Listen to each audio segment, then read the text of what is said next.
Okay, we're going to look at a problem of solving a system of inequalities graphically. This is a type of problem that we always solve graphically because when you look at a system of inequalities, there tends to be a lot of solutions. And in this case, since the inequalities are inequalities of x and y, the solutions will be ordered pairs. So typically what happens with an inequality of two variables, the solution is a shaded region in the xy plane. So what we want to do is find all ordered pairs that solve both of these inequalities. And they are x minus 3y is less than 5 and 3x plus y is greater than 5. Okay, so to do that, it's going to be mostly just graphing, but one thing that helps to do on paper first is to take those inequalities and solve them for y, because we have to graph them and graph the solution of each of them essentially. So it helps a lot to have an inequality solved for y if you're going to do that. So what I did over here is I took those two inequalities, the first one is over here on the left and the second one's on the right, and I just did a little bit of algebra to rewrite them so they are solved for y. And when I do that, here circled are my two inequalities.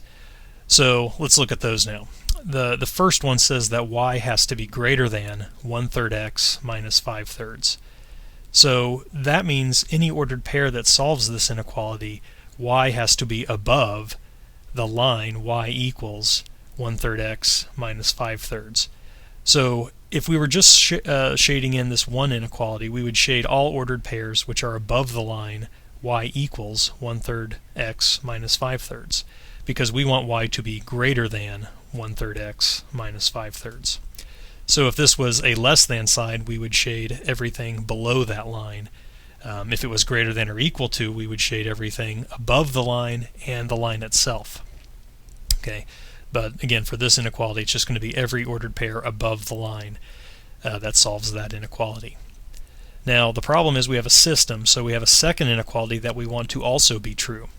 So by itself, this second inequality, when I solve it for y, here's what I get. So it says y has to be greater than negative 3x plus 5. So that one inequality by itself would be solved by all ordered pairs which are above the line y equals negative 3x plus 5. Okay, so what we have to do is shade in all of the ordered pairs that do both of these things.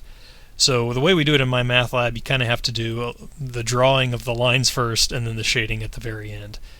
So what I'm going to do first is graph the two lines, because those lines are important boundaries for our solution.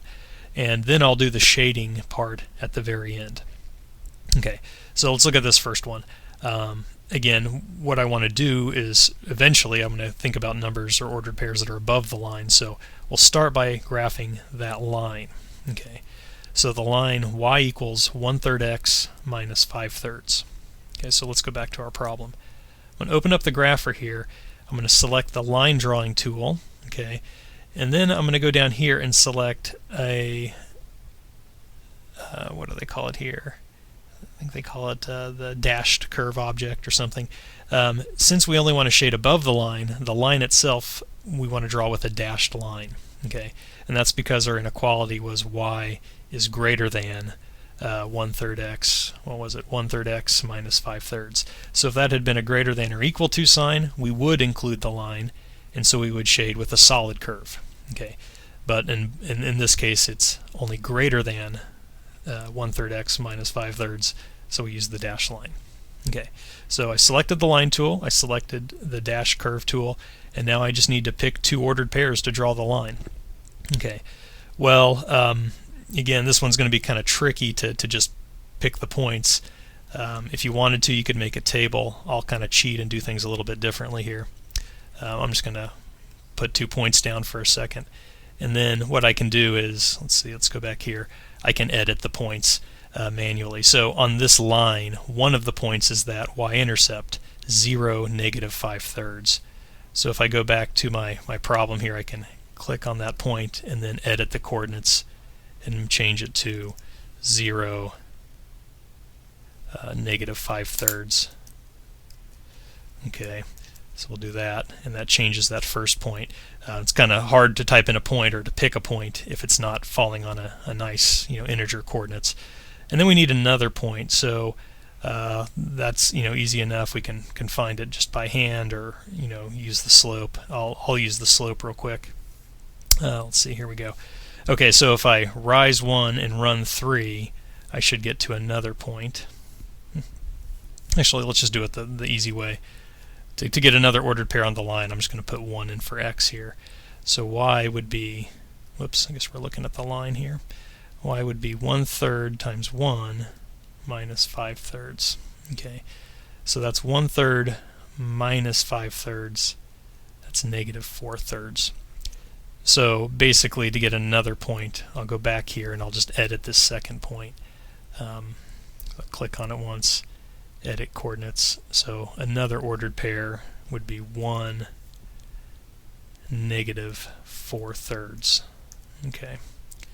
Okay, so that's the first line. And if we just wanted to shade the ordered pairs that were above this line, where y is greater than 1/3 x minus 5/3, we would shade right now, everything above here. Okay, but we have another inequality that has to be true too, so we're going to draw the line there, and then at the end we'll shade everything.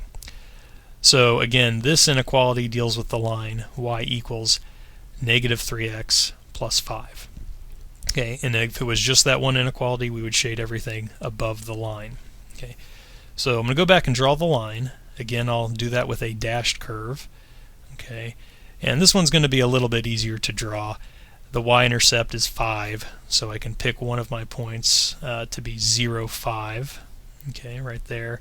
And the slope is, what was it? It was negative 3.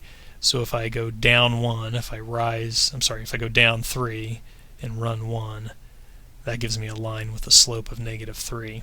Okay, so I'm just rising negative 3 and running 1. So that's the second line. And basically at this point, we've got the two lines there, but we want the region that is above the first line, which would be all of this stuff, and the region that's above this line. Okay, so I should say it has to be both of those things. It has to be above the yellow line and above the blue line. So really, for this system of inequalities, only this area over here is going to be shaded, because this area is above both lines. So to shade that, I select this bucket fill tool and I just click in where I need to fill it. Okay, so those shaded ordered pairs are exactly what we want. Okay, so I hit save and let's do a check answer just to be sure we're okay. There we go. Good job. Okay, so that's basically about it. A couple of things you need to watch out for. If it's a greater than or a less than sign, the curve will be dashed. If it's a greater than or equal to or less than or equal to, the curve will be solid. You can have more than 2 curves. You could have 3 or 4 or 5. There it gets just a little bit more complicated to figure out what's shaded. Sometimes it helps to draw each curve separately on paper with its own shaded region and then think about where they overlap. If you have 3 or 4 curves, which I think one problem does, it can be a little tricky figuring out what one region solves all of those inequalities. Okay. So that's about it for this problem. Hope that helps. Thanks.